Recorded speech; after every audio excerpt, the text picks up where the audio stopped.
Hey y'all, Samantha. Sam I am, Swirls and Swags, Door Decor. Welcome. Today we are making a Snowman Mailbox Swag. I love making swags.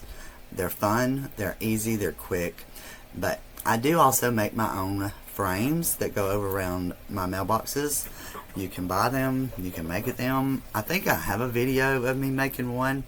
If I do, I'll try to upload that soon. We'll see. I don't know for sure. Anywho, so this 36-inch wreath frame swag for the mailbox, I made it, and then I'm going to go around it with my pipe cleaners just like you would any wreath frame that didn't already have ties on it. So I'm going to be doing that here in just a second. I'm also using several different meshes. We're going to be using ribbon tails, and I'm going to be cutting some mesh using a wood burner. And if you decide you want to use a wood burner, please make sure you have a tempered piece of glass. Otherwise it will crack, break, and it won't be nice. It won't be fun. No fun, y'all. Make sure your glass is tempered if you decide to do the wood burner. It's not necessary, y'all. It does help cut down the fray a little bit. And since I'm making 12-inch pieces, it's just something I like to do. I think to me it makes it look a little neater, nicer, at least to begin with. As we know, all mesh will fray. It's inevitable. But anyway, I'm going to be cutting two different colors, and then we're going to use our ribbon tails. I cut at 12 inches, and I used, I think, 13 of them. And then we're going to be making a bow. I also use the mesh tubing. I love the whimsy it gives the designs, so depending on what you're doing, you know, to each his own. I also at the end will be using foam glitter balls. You can get it at Hobby Lobby. Alright, this here is my 21-inch light blue, just basic Deco mesh, and I literally like to cut the ends to be clean and straight, and then I fold it in half, and then I fold it again, and then I zip tie it to my frame. I then make my poofs, and I usually create them depending on my base or what I'm doing. This particular one I make 14-inch poofs. So, and then when we do that, we'll be going over it with the Snow Drift 10-inch white mesh, and we'll be going over the blue poofs with the white poofs. And then we'll go in with our cut pieces that I use the wood burner for. Again, it's not necessary, it's just a process I like. You can definitely just cut it like you normally would and roll it up. You know, there's endless options. Alright, so hold on, we'll see where we're at.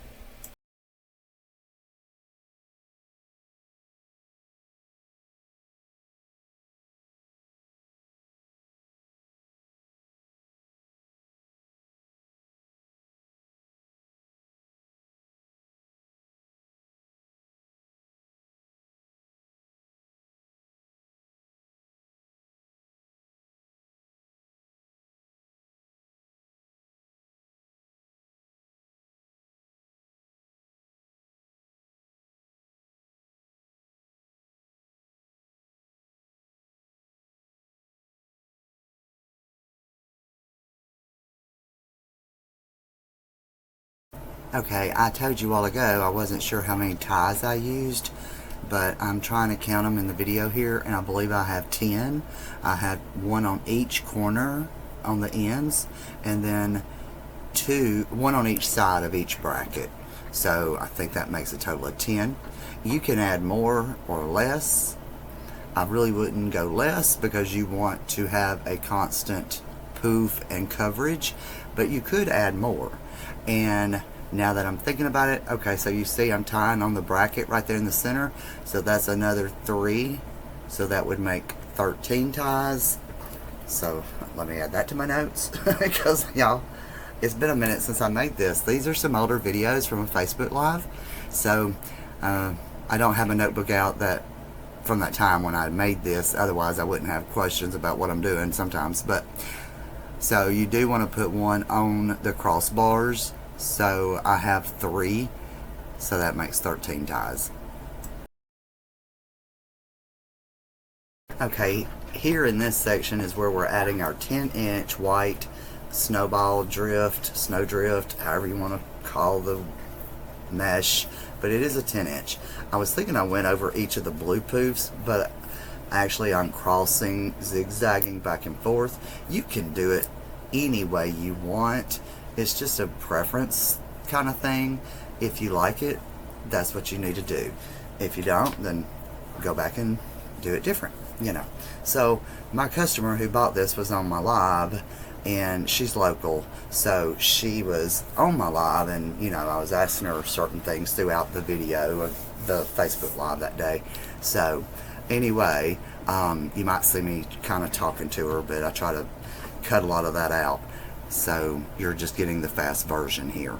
But I am just crisscrossing back and forth, tying them in to each of my ties, and just, you know, giving it more color and snowy, because it's a snowman.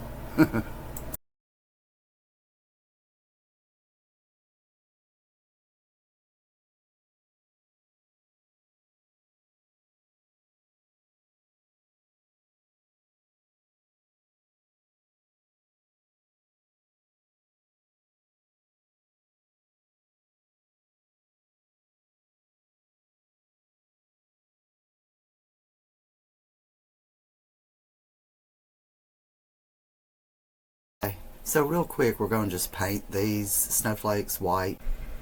Okay, now we're going to paint the snowflakes and glitter them and let them be drying while we work on the rest of the swag. So I wanted just to throw that in there, and then we're going to be cutting our ribbon tails at 13 inches. I said, no, 12 inches, I apologize, 13 ties. And I have several different ones I'm using, so I'm cutting multiples.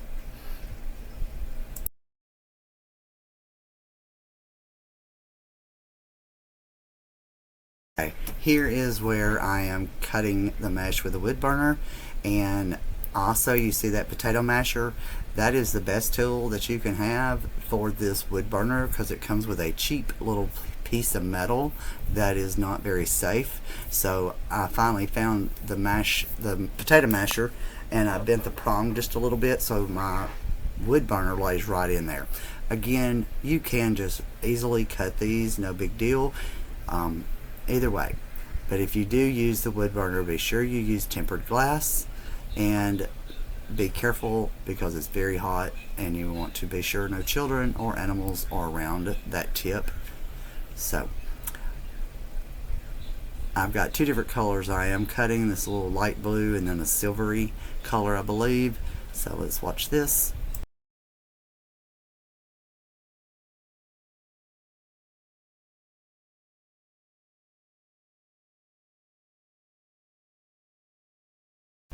My tempered glass is laying over the top of my cutting mat, and I have a rule there to keep me in an even line, so that's why you see me using both. The mat underneath the glass helps me measure the length, which again 12 inches, give or take. You could do it shorter at 10 is the least I would ever do, but I prefer 12. And then I use that rule just to keep me in a straight line so I can burn straighter, especially on that thinner weave mesh, because it doesn't want to stay in a straight line very well. So I was just letting you know how I'm doing it.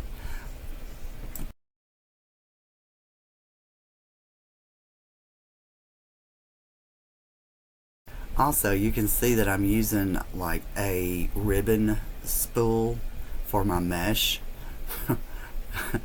Because when you're using a wood burner, it is easier when your mesh is kind of beside you rather in the floor, you know, like we do sometimes.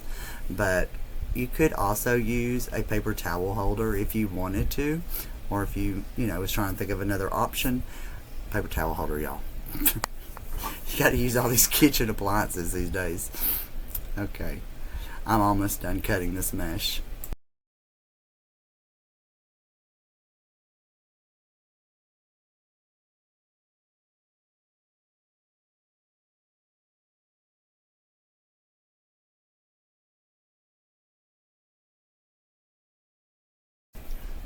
For the ribbon tails, again, I'm cutting 13 of them because I have 13 ties. They're 12 inches long, and the length is very, it's your options. If you're really wanting your ribbons to be more shown, more displayed than the mesh, then you might want to go 13 or 14 inches long. If you're really wanting to showcase the design, the mesh, that kind of thing, then that's when I go a little shorter. So I'm not looking for my ribbons to overpower, and on a mailbox swag, I find 12 inches is really a good comfort zone, but you can definitely do whichever length you prefer. I am now curling my 2 pieces of 10-inch mesh that I cut, and I am making bundles with one of each color of the rolled mesh. I've got my ribbon tails, and I'm using the Deco tubing. It's like a mesh tubing. It also is like elasticy, so don't pull tight, and I just make like a shoe loop bow, so I just leave it loose. I also use a clip to keep those ends together as I'm cutting and looping, because otherwise they'll go on the floor, which I think I dug for them at one point. Yep, right there. So there's that. But the clip or a chip clip, anything like that, just to hold them together.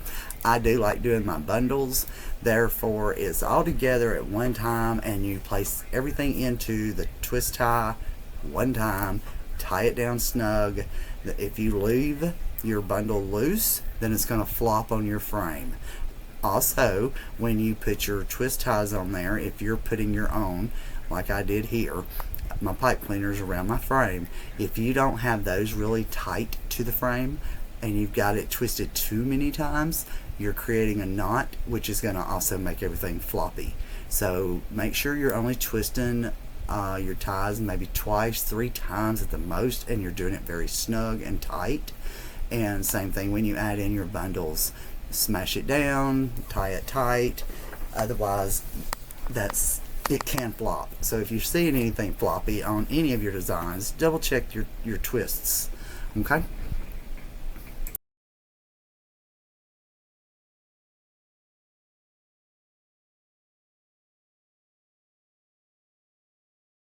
Now we're ready to make our bow, and this bow I'm using several different ribbons, and some of them are 2.5 inches and some of them are 1.5 inches, and it really does not matter which order you put them in.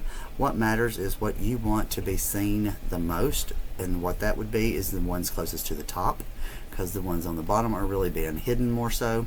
So I got a 1 loop on each side with a silver gray glittered ribbon, and then I go on top of that with 4 loops, 2 on each side, with a blue and a silver ribbon. And then I have other ribbons that I'm using. You see me show you that two of them rather is a pattern one directional, meaning if you don't lay it in there correctly, it's going to be upside down. One of them is like a trees, and I think it's this one. And so the trees, I cut a piece and I lay it straight across my bow. Those will be my tail. And then I make my loops, and I'm trying to show people different ways of doing that on the video when I was live. But I end up making a loop with a tail, and I cut it and I place it in the bow maker, and then I make my other loop with a tail and place it the opposite way so that neither one are upside down. So there is different techniques, but that's what I do here. Also, I do have a couple of videos on YouTube on how to make a bow with one directional or worded ribbon. So if you're interested or might want to check that out, please go do that. So we're going to finish this bow, and I do add in that checkered black and white with the snowdrift edges. I love that on all snowy designs, if you will, especially snowman, because of the black and the white. And so that's my snowman there. So he's one directional, so I want to make sure I don't put him upside down. And it just depends on what you're making. Sometimes it really doesn't matter, and sometimes it does, and it really depends on you and your customer or what have you. So do whatever is best. I like to try not to put them upside down if I can help it. So Then I am going to be tying this up with a pipe cleaner. I do go around my bows with a zip tie, and I'll show you in a minute these orange zip tie cutters. I got them from Harbor Freight. They are the best investment I wish I'd have made, I don't know, a decade ago. But they have a slant, and they cut the zip tie so it doesn't have a sharp point on the ends. So to me that's very detrimental because they will slice your hand open. So I also put in that mesh tubing, because again, love the whimsy.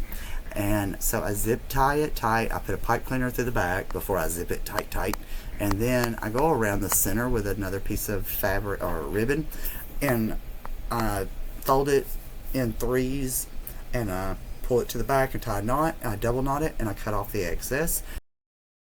My zip tie cutters, I love those. I got them at Harbor Freight. Like I said, there's only a couple dollars. Okay, our snowman face is a metal sign. He's already got holes punched in him. I use 22 gauge wire. I like it better than 26. A lot of people like 26, but 26 is very easily to break, so I don't use it, except when I do like a pro bow, the hand bow. So anyway, another story for another day. Alright, so I am taking my wire in through each of the holes, and I am using a yarn needle, which is a metal. You can get them in plastic as well, but I like the metal.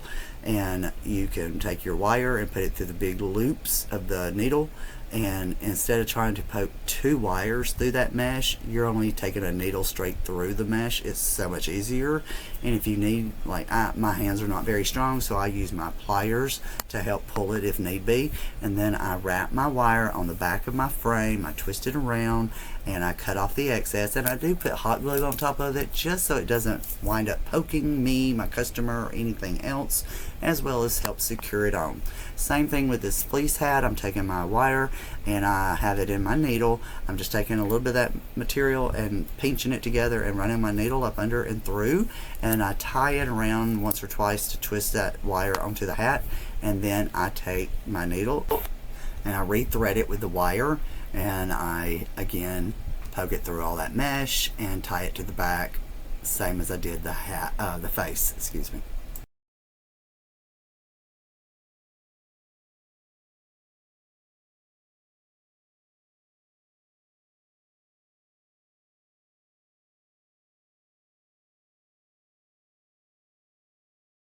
The bow is going to go on your right side of the mailbox, which is where your flag is again, and then the long piece that I let hang long with the snowman and the hat and etc. is on the left side. And also most people see that, what they do in my yard. I guess it depends what direction they're coming from. Here is the design I wanted to show from the top to the bottom, and I think it looks great. I don't know if I said this in the very beginning. I think I did. That is a 36-inch long swag. Thank you for watching. Y'all please hit that like and subscribe. I appreciate it so much. Share it with your friends. Have a great day.